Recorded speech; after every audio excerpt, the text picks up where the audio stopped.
Om Shanti.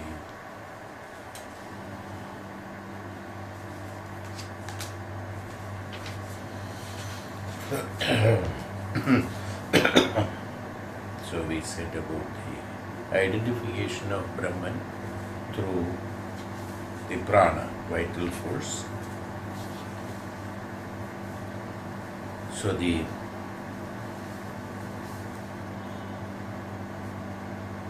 Madhu, the diver bird, said Satyakama, hey Satyakama, the vital force is one part. Everything there is four parts. They are divided into four parts. I told about the four parts earlier also. This further, one more clarification for the four part is because everything is based on the four divisions of Jagrata, Swapna, Sushupta and Turiyavastha. Out of that, three are Sthula, one is Sukshma, always. That's the four parts. Three Sthula, one Sukshma. And everywhere you will find three Sukshma. Three Sthula, one Sukshma. Three are visible, one is invisible. Three are the application and one is the principle. One is the principle. So, that combination of three gunas, beyond the three guna is the fourth guna. Beyond the three avasthas is the fourth avastha. Swapna, Sushupta, Jagrata and then Turiya avastha. And Tamo, Rajo, Sato guna, beyond that Trigunadita avastha. That where the Turiya avastha again. So you will find everywhere the four. Based on these principles only Ramayana and Mahabharata has also been implicated these principles. Ramayana, Ram, Lakshman, Bharata and Shatrughna.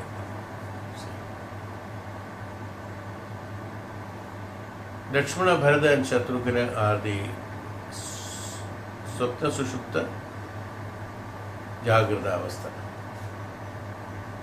Lakshmana is a Jagrata avastha. Then Bharata is a Sushupta avastha, another is a Swapna avastha. Ram is the Turiya avastha. This is why the four. Everything is Ram actually. Everything is, it is told that according to the, if you listen to Adhyatma Ramayana, whether it is Lakshman, Bharat or Shatrughna, everything is Ram only. It's all bifurcation of Ram only. It has been presented as four divisions of the quality. So one is the Turiya avastha, another is Swapna, Sushupta, Jagrata avastha. Same thing happens with the Mahabharata also. Balarama, Krishna, Pradyumna and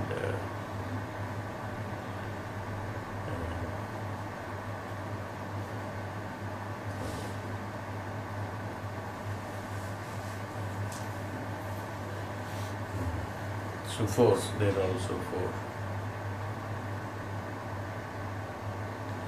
So these principles of what I am trying to tell you is that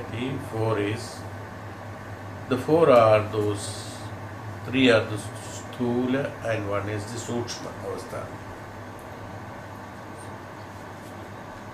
Sukshma avastha is the one which is important, which has got its own characteristics. So here in the fire is a Sukshma avastha. Sun, moon and the lightning is the Sthula avastha. Here, vital force, the prana is the Sukshma, Turiya avastha or Sukshma avastha, which is not visible, whereas the eye, ears and the mind, the Sthula avastha, the visible parts of it. So these are that's why it is four padas, division of the four padas. So when we are meditating, what happens is that these are all meant for meditations. These are all each one for each benefit. Each portion is each benefit. You have read that. Finally, I have always said that. The last one is to come out of the effulgence. come out of this, come out of that. Now further also we have some more meditations, one more chapter. After that, then the Ajabala starts. This also is a meditation. Now what is this meditation? To identify Brahman through the prana only. Now in order to identify, that's why I explained the first part always, the Turiya Avastha, you will find in each one, is more explanations are given.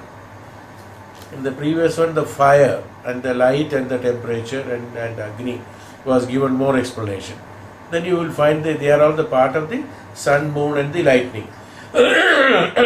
So why the more explanation on that is given? Because that is the Turiya Avastha, that is called the Sukshmata.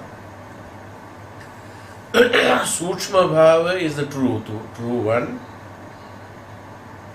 The other three are associated with the Sukshma. Because if the Sukshmata is not there, the Sthulata is not there. So once you identify the lightning, moon and sun as the light, and that light becomes the fire is with the quality of the light and the temperature. So once you identify that, and what is that fire? That which burns, which gives light, which gives heat, which gives life, which gives life form, which helps in evaporation, which helps this, which helps that. You will find everything is based on that. So ultimately you meditate on that. When you meditate on that, you will find that you get the benefit of the evolution from the status of all this, and then you go above that. So once you start identifying the Brahman through that, meditate through that, you identify all that attachments towards that, what is in the bright, what is in the light, what is that, everything, you overcome that worlds, all those worlds you overcome. This is how the meditation has to be done. We will be doing some of the meditations which are important ones. That's why I am just finishing the lessons. After that, then we will take up the meditations. So that we have to undergo these experiences. But these are very tough and very, very intense meditations. Unless one is really prepared for it, it is very difficult. So, prana. The I is the second. The first is the vital force. Prana we have already explained in the last class. The I is the next part. Now, it is also connected. I is also working with the prana only. I is meant for identification of, that is the shapes and forms, which is again also connected with the light. Unless the light is there, shapes and forms cannot be seen. The I is the one which is again functioning with the vital force in the sense, the shape and form external to us and internal to us. That means in the sthula, internal and external, don't confuse now. The more and more we go deeper into Upanishad and Veda, earlier we always told that external world and internal world. I myself have to, but that is definite because they are all steps one by one. That means the I and the one which is not me. That means there is another world of Dvaita Siddhanta. Through Dvaita Siddhanta we are coming to Advaita Siddhanta. Then we said the external space as well as internal space is the same. One is the Sthula Bhava, another is the Sukshma Bhava, we said. See, gradually. Then we said that what is inside you is outside you is also same. This is in the miniature, that is in the so this also is told. Now we are telling that the prana, that external prana, the prana which is there in the subtle form inside you. The prana is that which is outside. Why? We said that it has got freedom to come in and go at any point of time. It requires the prana. It doesn't have any restriction. So either it is Sthula Bhava or Sukshma Bhava, prana doesn't have any identification of Sthula Bhava or Sukshma Bhava. Prana itself being the Sukshma Bhava, it is in the Sukshma Bhava as well as in the Sthula Bhava. So for prana, is there any external and internal? The prana, yeah. So the whole thing is that the traveling of the prana is known as pranayama. Whether it is going out, the prana goes out of the body, we said. It's a classification there. We are identifying in a very small, minor way. Prana going out of the body, which is absolutely a sthola bhava constituted by the panchatattvas. So in panchatattvas, how the prana goes out of that body. I have explained it earlier, in the last class, I think, apana, samana and all that. But how is it going out of it? Is it separate from the Panchabhutas? If do you mean to say that the Panchabhutas is like a flask and the prana is the water filled in that? Is it something like that? That's what we think, is it not? There is a container and then something is inside? Huh? No, it is not like that. When you see from inside as well as outside, you see only the flask. Each and every part of the flask is filled with the prana. So prana is, the Panchabhutas are not separate from the prana, because without the prana, the Panchabhutas also cannot exist. See, when I say existing, everything is existing. Even the air cannot exist without the prana. Even the fire, it cannot exist without the prana. The earth cannot exist with the prana. The water cannot exist with the prana. The space cannot exist without the prana. So it is not that you have made with the earth, light and then akasha shape, then fill prana inside that. It's not like that. It's an inherent part of it. Where is the juice in the fruit? Which part? Is it not? It's all over. No. It's not that you take only one part of the fruit and then can take all the juice. No. The whole thing, whether it is the skin and the inside one and inside one, the inside one, everything is filled up with that juice. No. Same way. The prana is all over. So, when we explained prana going out of the body, last class we explained, and the prana goes out of the body. When it is going out of the body, it is not that the air going out of a balloon. It's not that. Yes. The balloon itself, here what happened? The balloon is a separate entity. Inside the air is separate. Now, whereas in case of, yes, this is an identification. This is an identification in the sthola bhava. When it is filled up with the air, you find the balloon in a particular shape and form. The same way, the Panchabhutas is seen in a particular shape and form when the prana is in that. When that prana goes out, balloon, if it is left without the air, the shape and form of that balloon, whatever various shapes and form of balloon is gone. There are various shapes and forms. All the various shapes and form gone. Any balloon, when the air goes off, it is all looks same. Alright? All that small, very soft, small thing, that's all. Just same, looks same. Same way, Panchabhutas also, when the prana from the assigned Panchabhuta is lost, it loses that shape, but there is a shape remaining. There is a shape remaining. That shape also has a prana. The balloon without the air has lost those shapes which you had been seeing, but it has a shape. That's not gone. But the prana has gone. So the prana, which is supposed to be in the Panchabhutas for a particular purpose of functioning of execution of karmas, is gone from the Panchabhuta, but for the Panchabhuta to survive as a Panchabhuta, in its originality, in its reality, it has its own prana. So it remains in that prana, which we call it as shapeless. The balloon before that is shapeless. But when you bring it back, come and then blow it, then it comes into different shapes.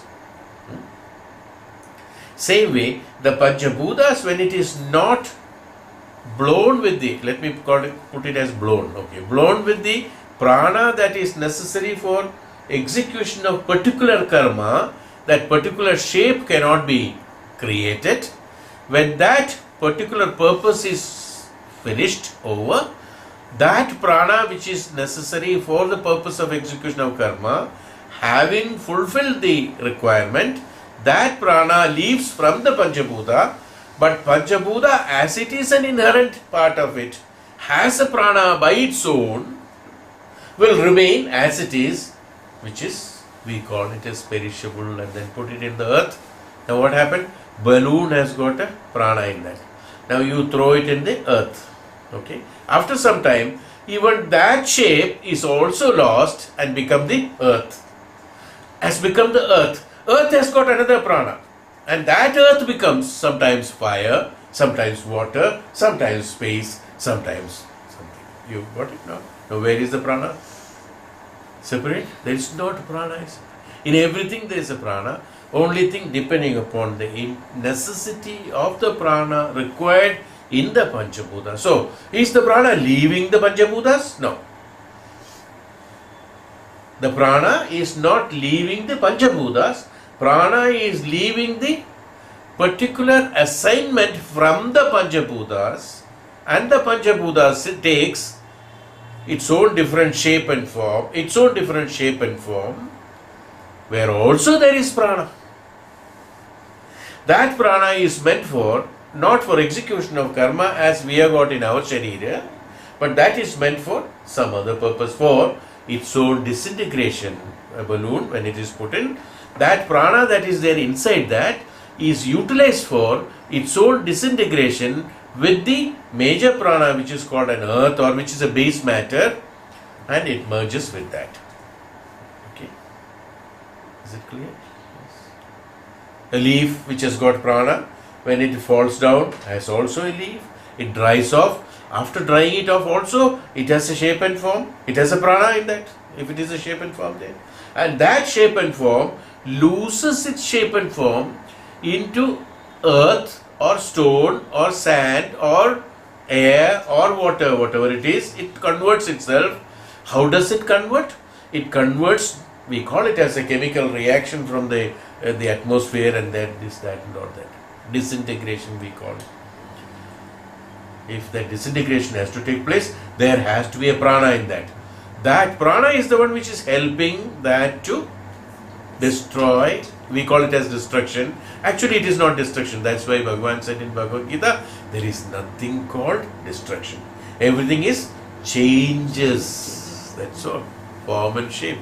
So that dried leaf has become, changed its own shape. By whose capability?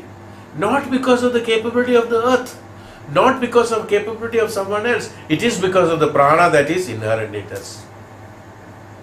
Inherent in that is the one which is disintegrating its own shape, because it wants to disintegrate. So it is disintegrating itself and it becomes earth. On that basis only, the story of Bhasmasura has been created. It's a replica of that.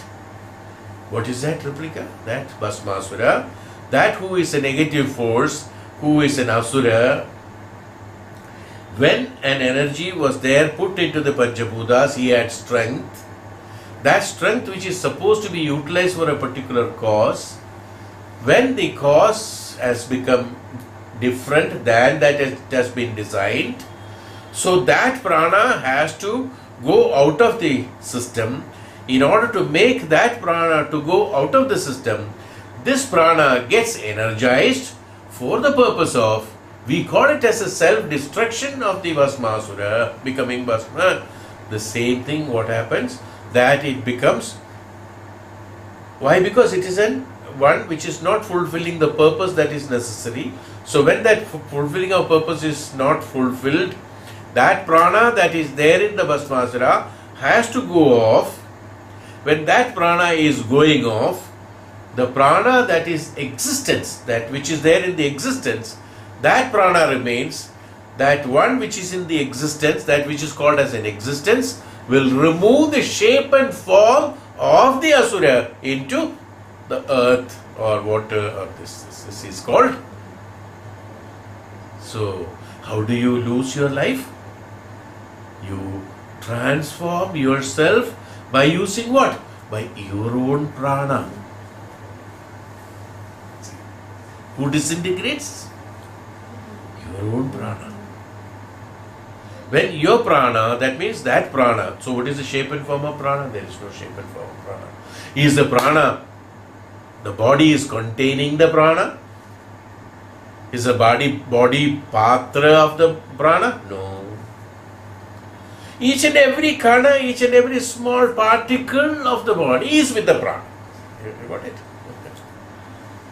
So when the prana has to go, prana from the tip here, from the tip here, from the tip here, from the tip, everywhere the prana has to go. Then only the prana goes out. So, how is it? Is it that they are all coming together like Ganga, Yamuna, Saraswati coming joined together and Sangam? Why? How is it going? It is not going. Actually, is it going? It is not going. Again, now our conception of prana leaving the body. Now the language makes our physical thinking also bad. Evaporating means we think that it's going off like that. Prana going off. Actually, prana, neither it is coming in nor going off. We saw pranayama. What's pranayama? Pranayama has been used. There is no travel of the prana taking place. Prana is an existence. Why we call it as pranayama? Pranayama we call it when this prana is, as we said, when the purpose of that particular prana is no more necessary for that shape and form, that prana, utilizing that prana, this Panchabhutas disintegrate and the prana remains. It's not the prana is going actually, the body disintegrating, body is going off. Even though we see that the dead body separate without any life form, and the life form or the life energy is gone off from that, we say it is gone off. Even a dead body has a prana of its own to maintain that shape and form till the time it disintegrates with the something else, with the Panchabhutas.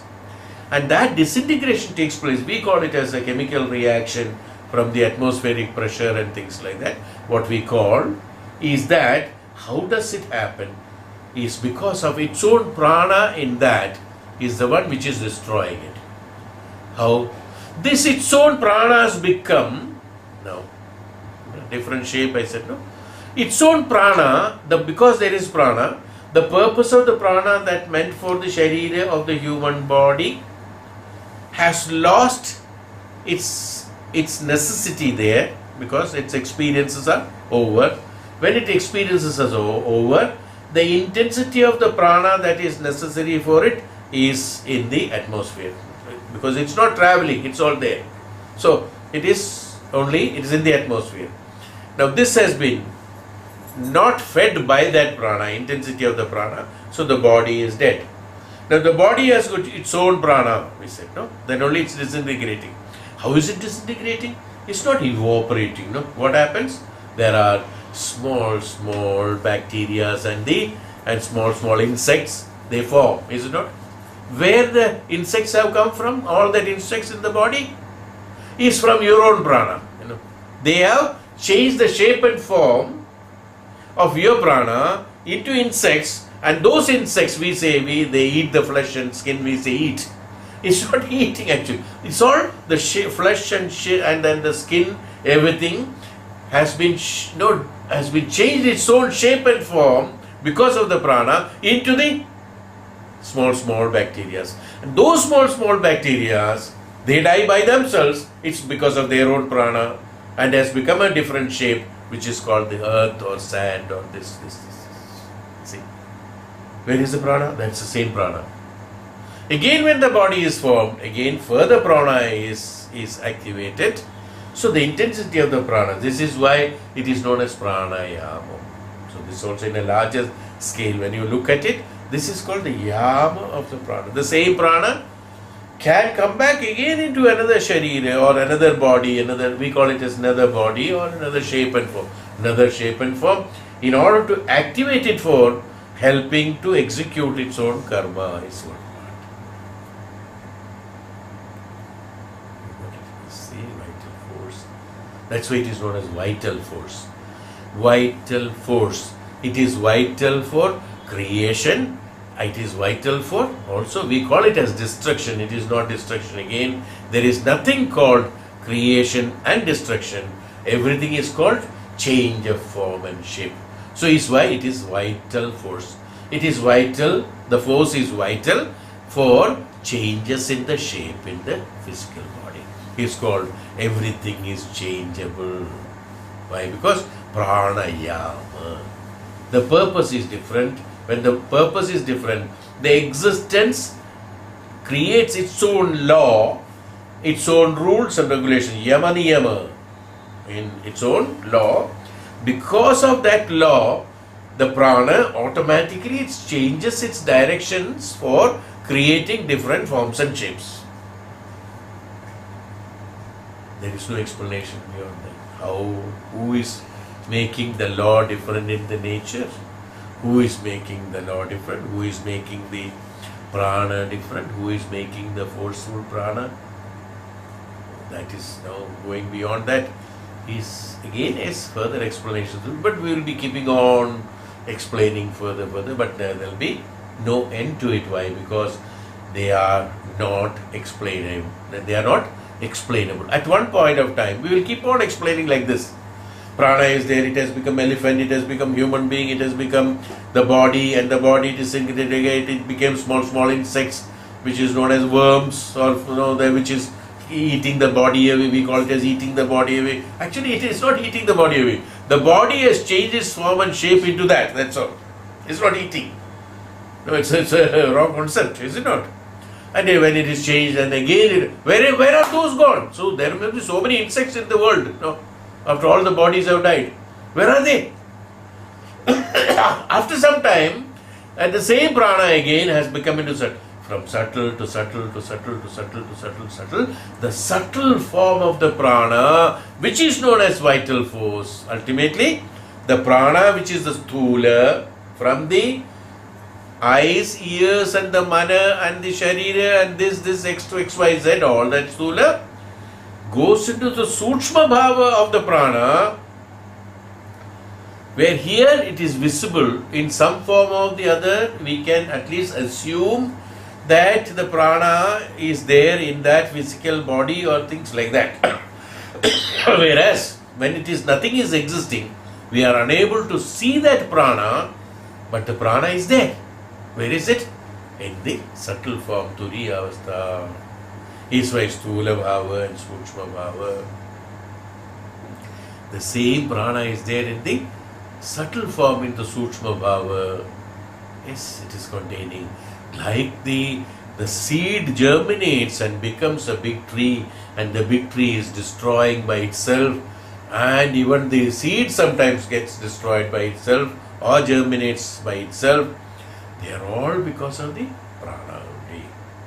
Everything is because of prana. This is why it is known as vital force. Vital force, everything. Every conversion, they are all conversion. They are all changes. That's why they say that there is no death, actually. No? For the Atma, there is no death. Why? Because Atma is not controlled or connected with the Prana. Atma is connected with the Purusha. Yes? Because it's the consciousness. Consciousness is not based on the Prana. Is it correct? Consciousness or the vital force, which is known as not vital force, the Atma, the Paramatma or the Atma is not connected with the Prana. Why? Because the Prana is connected with what? Prakriti.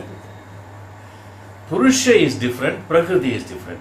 Put together, when Purusha and Prakriti put together, that's why Shiva and Parvati, Ardhanarishwara, say how many examples we have given. The Shastra, our Shastra is so great. In various ways it tries to make us understand. No. Put together only you can see a shape and form. Yes. So Ardhanarishwara. We said one is Nara and Nari. One is called Purusha and Prakriti. One is called Prana and Atma. See, there are two. See how many examples he has given in front of you, only to make you understand they are all that one.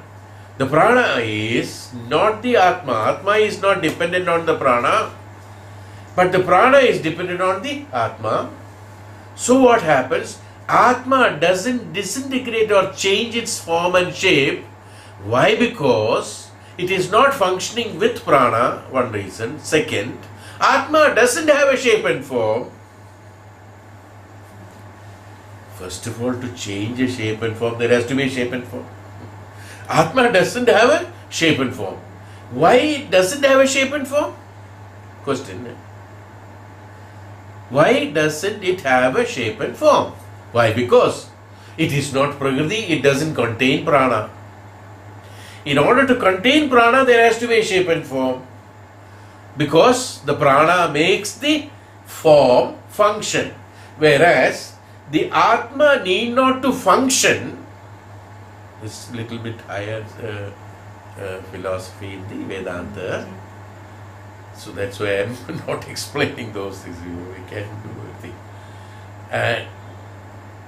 Atma, what did I say? The Sharira, the Prana is necessary for those shapes and forms to function. So in order to make it function, make the Prakriti function, there has to be Prana in the Prakriti. Because Prakriti has to function.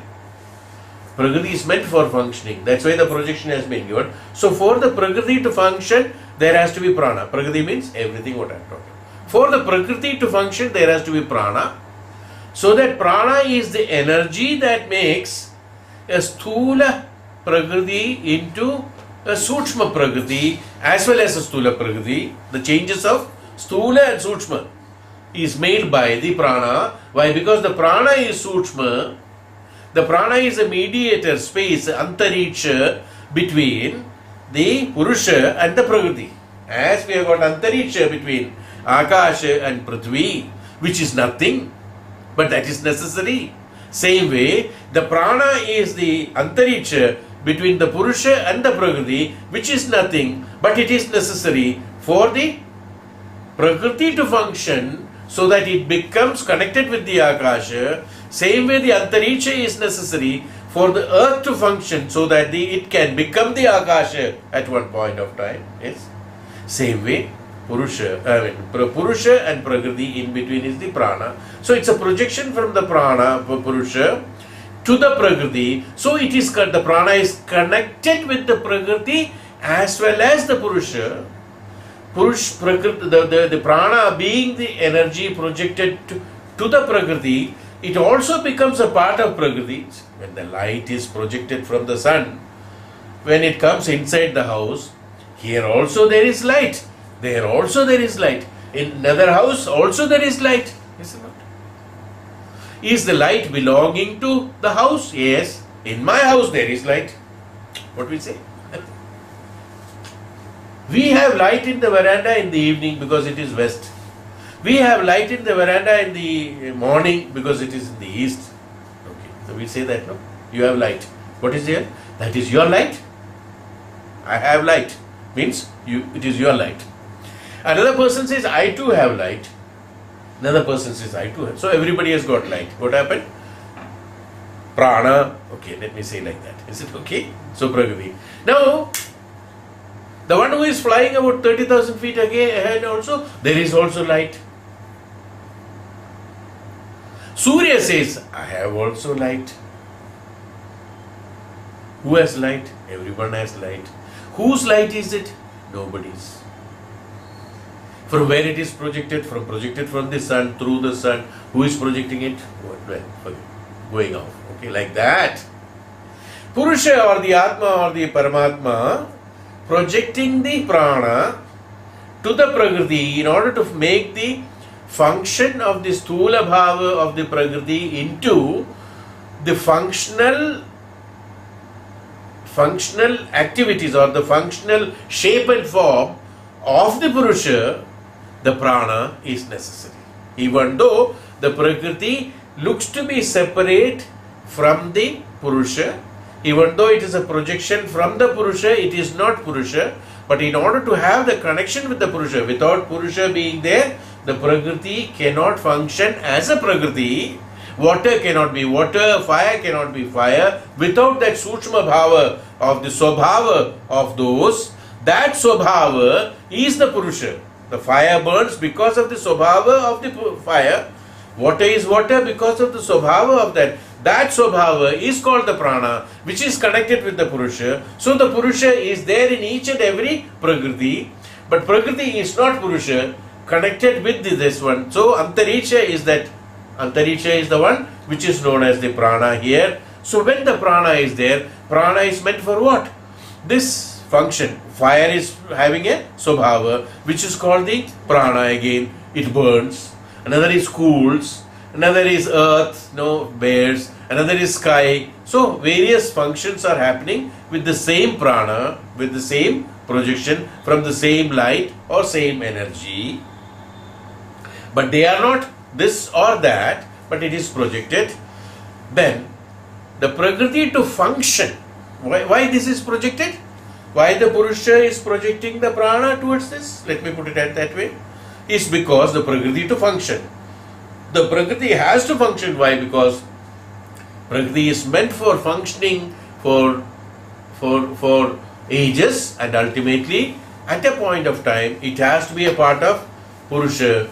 And it cannot be separate from Purusha at any point of time, because Prakriti has to keep on functioning.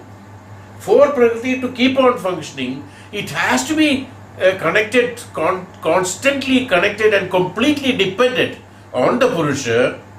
To make it completely dependent on the Purusha, there has to be a Prana.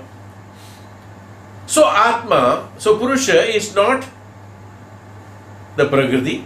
Purusha is not functioning. Who is functioning? Prakriti is functioning. Prakriti is functioning for what? To become the Purusha, or to derive the attachment to the Purusha. That means Sakshatkaram. That's called Sakshatkaram. Nothing other than that. To be, always be a part of it. Wherever it goes like that. So a part of it.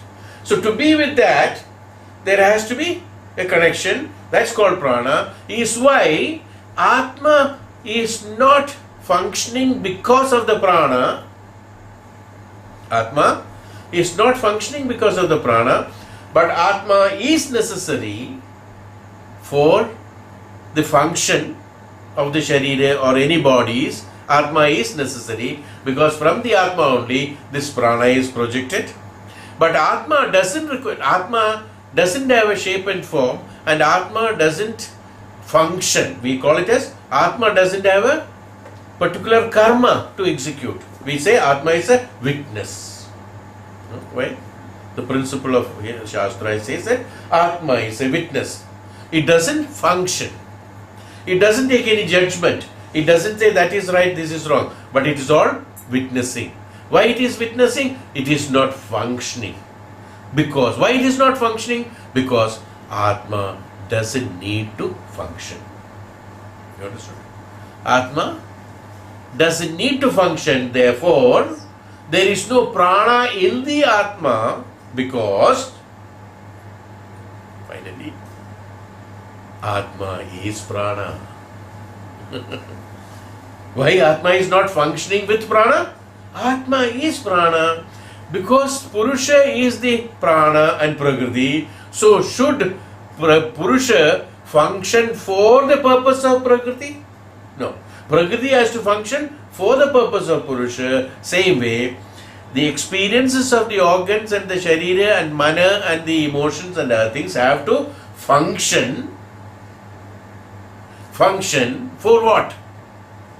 To become the Atma. But Atma need not to function. No. Because Atma is the one which is a container, ultimately. So, since Atma need not to function, there is no Prana necessary for the Atma. One. And not only that, Atma doesn't have a shape and form, and so it doesn't change. Atma doesn't have a shape and form, so it is not necessary for it to change. Since it is not necessary for it to change, there is no fuel necessary for it to change, is why there is no prana necessary for the Atma. So, prana and Atma has been identified as separate.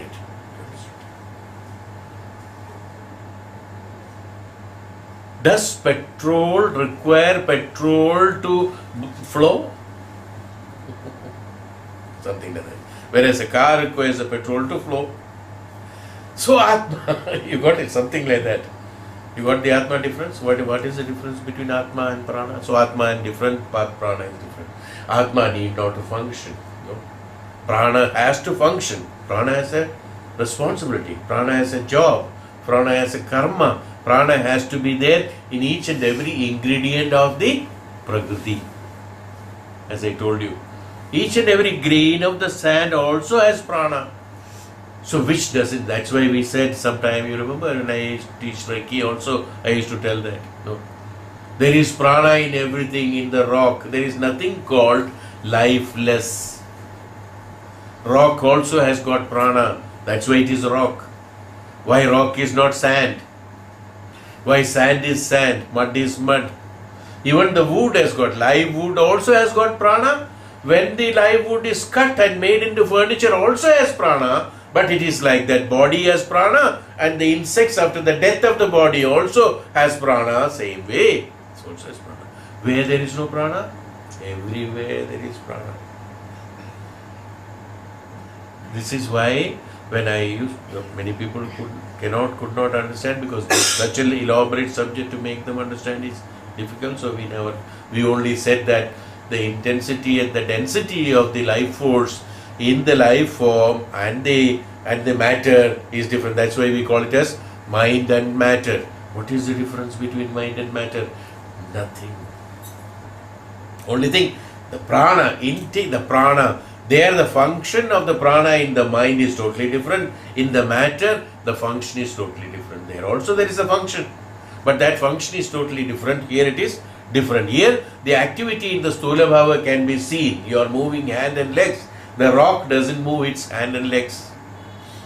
But the rock either gradually disintegrates, becomes sand at one point of time. Yes. Is also, it's because of the prana in it. Is it confused or it's clear? It's clear, no? Because it's most confusing subject. Is a higher, ultimately what is that? Everything is Atma. We said everything is Atma. Is why we always talk the Hindu Shastra, the Vedanta, the Veda, Vedanta, Vedanga. Everyone says that Brahma Sakshatkaram or Atma Sakshatkaram. Only one word. There is no Prana Sakshatkaram. There is no Mana Sakshatkaram. There is no Sharira Sakshatkaram. There is no Prakriti Sakshatkaram. Yes. There is not even. No? Purusha Sakshatkaram is also not there. Because that also is doing something, projection and all that. Then what? Beyond that. What is that? Brahman. See. The Shastra is superior. So you will identify. Purusha is there. Brahman is also there. Then now think. What is that? Even though they are all same at one point. Now you tell me. The prana in the insect after the dead body and the prana in the Shiv, which is known as Brahman, is it not same? Is it not? Shiv said, that's why Bhagavan Shiv says, no, why? The Bhagavan Shiv appearance here in the normal Puranas. The ash he takes and wears it, he says, this is the truth. What is he? What is Shiva adorned by? Ash, from Bhasma. He says, this is the truth. Now you understand what is the truth? That insect after the death, everything becomes the ash, which is the Sukshma Bhava of the Prana, from where everything has come. Abhushana of mine is that from where everything comes. Not that he is really putting the vibhuti there. It's a representation. Now what is that vibhuti? From that vibhuti, that means the bearer of the... Who is he? He is a bearer of the vibhuti, bearer of the prana. What is that? Who is the bearer of the prana? Brahman, Purusha. Because it's from the Purusha only the projection comes. I am the bearer of the pranas, all the pranas, which is known as bhasma. Is there any differentiation in bhasma which prana it is? No.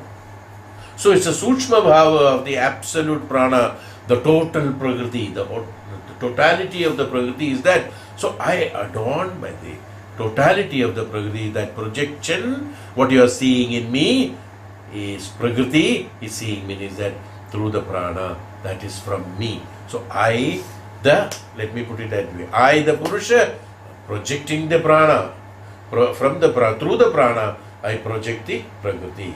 And who is me? I, the I, along with prana and the prakriti. I means now, I am the part of this. I, along with the prana and the prakriti, is the Brahman, which is totally invisible, unidentifiable, because there are no words to say, because there is no prana there to function, so there is no language to speak. There is no wind to blow, so there cannot be, nobody can hear it. There is no shape and form. Agni there, because shape and form is not there. Who am I? I am the Brahman. Yato vacho devartante aprapya manasa saha.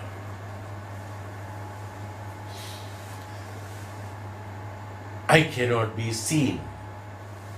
I cannot be identified. I cannot be seen. Why? Why? Because who is that I? I cannot be seen. The I is that which is invisible, who projects everything. When I become that, how can you see that? Can you see the prana? You cannot see the prana. But you have the prana, you accept that you have got the prana.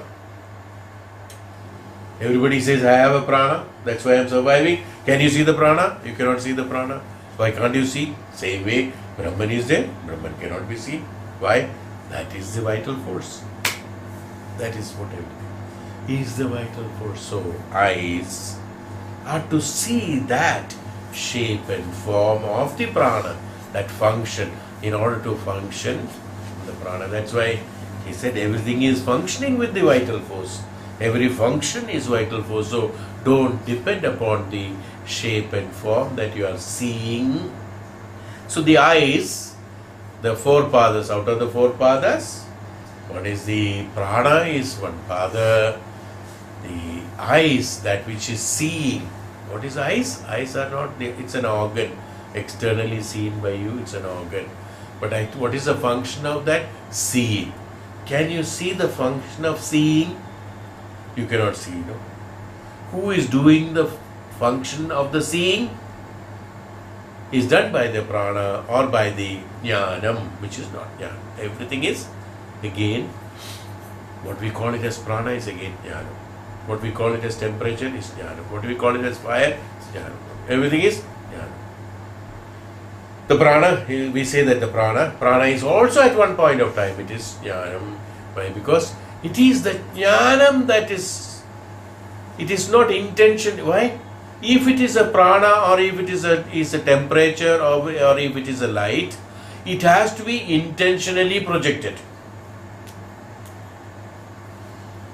It's too technical, so one may not get bored of it.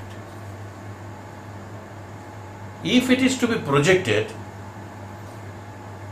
there has to be a strength, there has to be a force, there has to be an intention. Ichha Shakti, Kriya Shakti, Jnana Shakti. These Shaktis are necessary.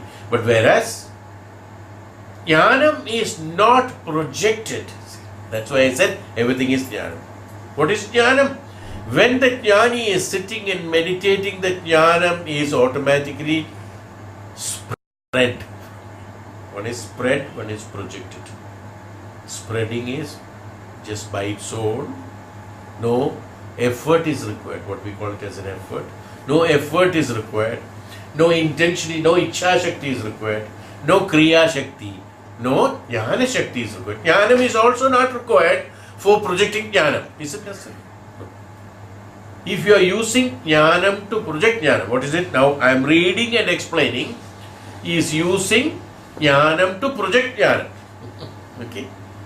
But Tapasvi and Jnani, he doesn't speak. What happens? Through the third eye, the Jnana Pravaha takes place. We call it as Jnana Pravaha. Why? Because he is an embodiment of Jnanam. Since being an embodiment of Jnanam, from that embodiment, what is projecting? The Jnanam is projecting. You, since you are having prana inside you, what is projecting from all over? Prana is projecting. Each and every kana you got, prana is there. Same way, each and every the matra in you has got jnana. Each and every bindu of the prana has got jnana. How does the prana function? How does the prana transform from one shape to another shape? Is because of the jnanam in that prana. So each and every drop, let me call it as a pin drop of prana, has got its own jnanam, is why that jnanam makes the prana, converts a shape and form into an insect or a leaf or a earth or this. There has to be jnanam. That is jnanam. So Brahman is that one. The jnanam is projected automatically. It is not intentionally projected, it flows from that because it's embodiment of jnana. That's why it's a consciousness. So that is called the Brahman. So from Brahman, that is projected. From this is projected. This is where the prana comes. So eyes again come back to, so this the end. Even though this is not the part of the this one meditation, but since I talked about the vital force, we should reach, at least somewhere we have to link it and connect it. Okay, this is what it is. Now there are no loose ends. I know this end also now and that end also now. I know also the in-between links, is it not? Now more or less my identification of the prana between the bottommost Sukshma Sthula Bhava of the prana to the Sukshma Bhava of the prana plus the projection of the prana from and then the jnana, then the everything is completely linked now. That's why this explanation was given. Is it okay? Now comes to the eye. Eye is the one which is functioning with the prana. There has to be an energy for seeing. That energy, that prana is necessary. Yes. Then only you will be in a position to see. The seeing takes automatically. We call it as, is it an intentional seeing? Looking at a particular object may be intentional. I am just going to the ground level of it. Looking at an object with an intention, Ichha Shakti, Kriya Shakti, Jnana Shakti, you have to use for a purpose of focusing on something. Okay, that's done. Now, seeing of that object, is it intentional? No.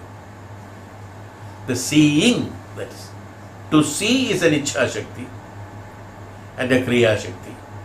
Now, seeing is Jnana Shakti. That incident taking place, taking the picture of that into the mind is called the Jnana Shakti.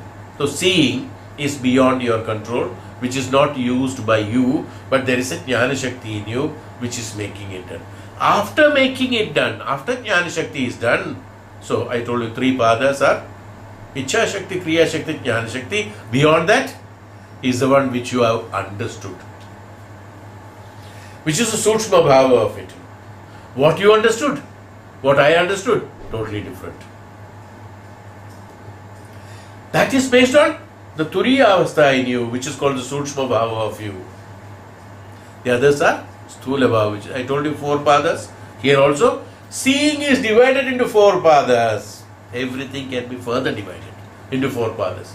Everything is 4 padas because in everything there is a Sukshma Bhava and 3 Sthula Bhavas. So 3 is important.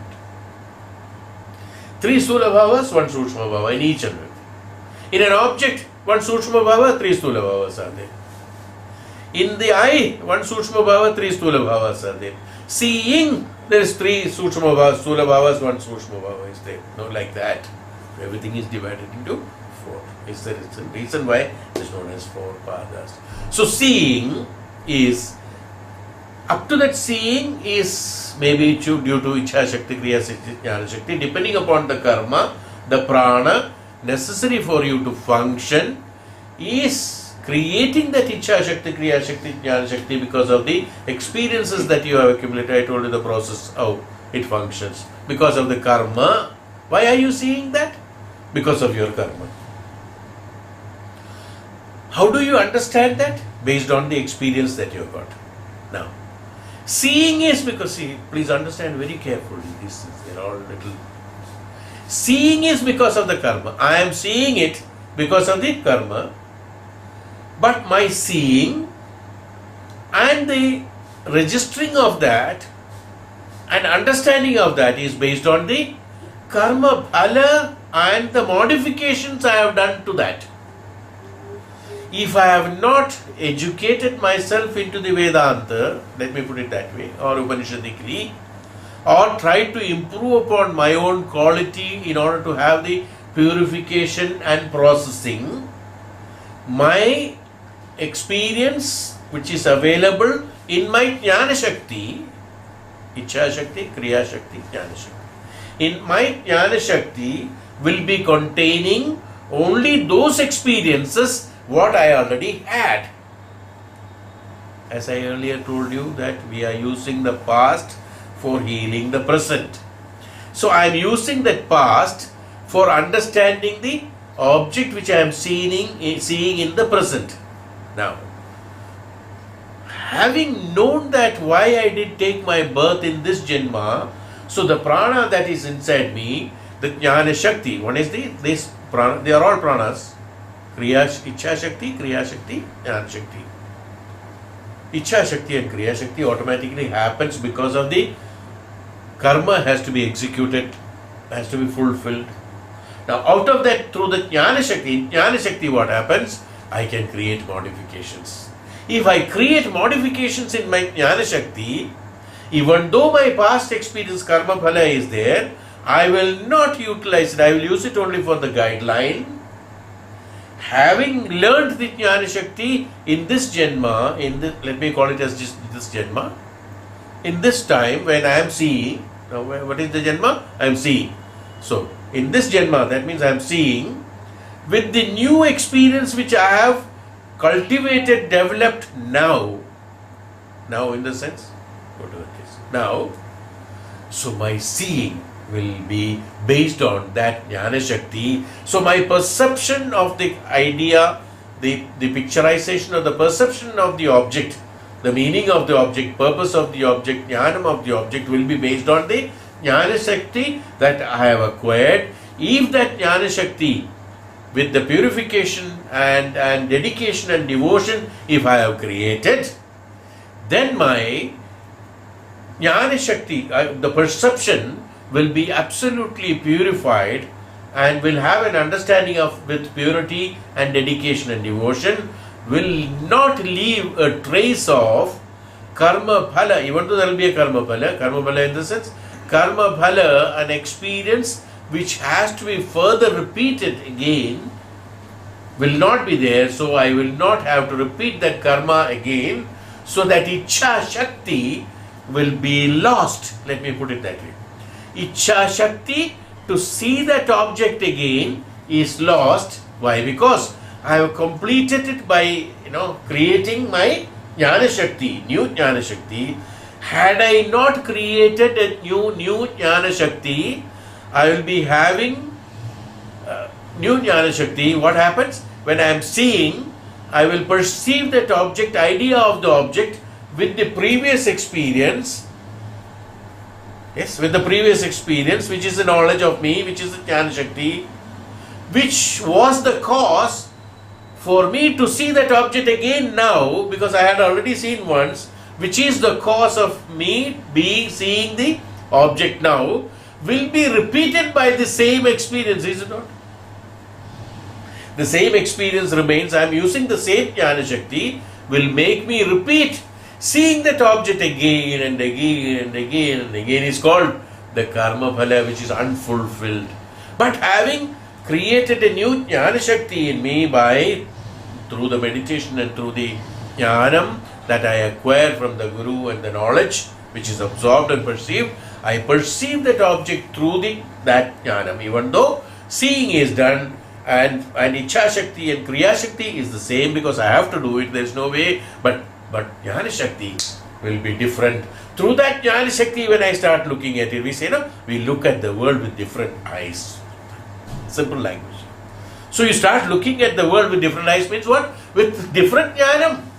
When you looked at the world with different Jnanam, your perception of the idea of the world or the object, which is known as object or the world, is different and has exhausted its impressions, which would create another repetition of it will not be there, which will integrate with the jnanam of the world inside you. So some people say that, do you think that, oh, if I do a karma, there has to be a karma phala? Now why you are not calling it as karma phala? Why? Because if it is, why we identify the karma phala as separate? Because when I don't use that jnana shakti, when the karma phala is created, that used by the earlier knowledge I am analyzing, I created the same experience of sin, which I call it as sin. I have to repeat it again in order to exhaust it. So while this time when I am exhausting it, when I am seeing it, I use it through the new jnana shakti. With that new jnana shakti, my perception is totally different, which I am not at all using the previous experience for analyzing it. I am using the new experience, new jnanam for experiencing it. The karma phala created by that, both are creating karma phala. The karma phala created by that is the same as I am having the perception of the universe in me originally as it is from the prakriti and Purusha, what is there, it matches with that. So what happens? The perceived matter, knowledge of the matter is merged with the existence of the knowledge what is there. So it doesn't have a separate projection which is not suiting the existence. You understood? The karma phala that is created by the seeing is the same as the universe, the perception of the universe that is there in me originally as existence. So this seeing has become the existence, so it merged with the existence, so there is no separate one. Whereas in the other case, it was projecting out of that experience, we called it as a karma phala, projecting out separately. Is it not? Everybody has got teeth inside the mouth. Nobody. Do we consciously see a person? The person is with the teeth inside the mouth. No. Some people have got the projected teeth out. When you look at them, you see that the teeth is projecting out. Which are the teeth projecting out? Only those which are projecting out is identified. Not the others. Even then you are not seeing the other teeth. And you are not identifying them. Only the tooth which is projected out is seen them. You got it? Same way. When you put the Jnana Shakti here, if it is the same as the universe, it mingles and it's not seen, but it is not of the same characteristics, it has got a different projection, teeth projecting out. Karma phala. Am I clear? Now karma phala is clear. Now till the time it is gone inside, karma, this has to be repeated. Once it is gone, it has become one with the universe, one with the all that. So there is no other identification. So Kriya Shakti, Ichha Shakti, Kriya Shakti, Jnana Shakti. So when the Jnana Shakti is there, the seeing, the perception of the seeing becomes one with the universal law, which is known as the prakriti, which projected by the Purusha through the prana, when it became same, the fulfillment takes place. When the whole situation comes of the total fulfillment has taken place, which is known as called the liberation, then no more karma is necessary. What happened? This jnanam of me, the atma of me or the antaratma of me has become same as the totality of the prakriti. There is no difference between the totality of the prakriti and my antaratma. When it becomes that, then is there a projection of the body necessary? So when the body is not necessary, the prana leaves. We call it as leaves the body, in the sense the functional prana which is necessary for function of the karmas is projected out into the atmosphere, and the body or the prana that is remaining inside the body, or whatever body is there, that utilizes the body to die and then become shapeless and formless, and the prana remains as it is, whereas the Atma, who is a witness, have had the fulfillment of the identification of the prakriti through the experience, has become the Atma, which ultimately has become the Purusha. When it is no more necessary to function, so no more prana is required, this becomes the Atma, becomes the Paramatma. We call it as Paramatma, which is Purusha, which is the evolution which goes off from the body. That's why seeing is very important. So seeing is very powerful. Shravanam is basic, necessary. From Shravanam, it should be seeing, and seeing should be absolutely right. To make it absolutely right, this jnanam is required. So the purification of the prana is known as the pranayamam. What is called pranayamam? Purification of the prana. That means the Ichha Shakti, Kriya Shakti, Jnana Shakti of seeing. The Jnana Shakti of the seeing, to improvise that, the pranayama is necessary, in the sense you have to have the absolute knowledge in you.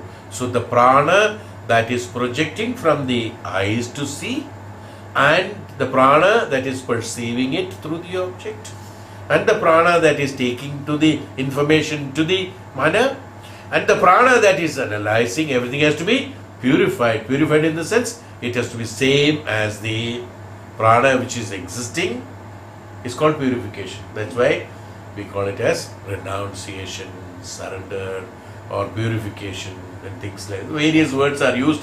Ultimately, all the words' meanings will become one only. Then the seeing becomes perfect. When the seeing becomes perfect, you become perfect. That's all. What is perfection? Perfection is nothing but a superlative word used for the mind to understand. Perfect in the sense, it is not that better than something, it is becoming the one, the universe. That which is the prakriti, which is the universe. So to become that, how you should see. So that when you are seeing, the world will be different, should be different. What you should see, why it should be different? Today you are seeing different as everything as the Sthula Bhava, and you are seeing with the jnana, you should start seeing the Sukshma Bhava of everything, the truth of everything, which is known as the truth. As Bhagavan said, the ash, this is the truth, because all the pranas are there, and all the experiences are there. Everything is this. From there only everything comes. This is the truth. So truth, I adorn. My abhushana is the truth. Same way, what is that? It's not that we're taking it and putting it on, but your seeing should be that. Your hearing should be that. Listening should be that. Your seeing should be that, is what it is being told. You understood now? It's called seeing. So the perception of seeing should be absolute beautiful. For that, this jnanam. For that, again, the same process. Upasana, Nididhyasana, Samarpana. Next we'll hear Shravanam, next class. It's very important, so I want you to be in that. So let us Om Shanti.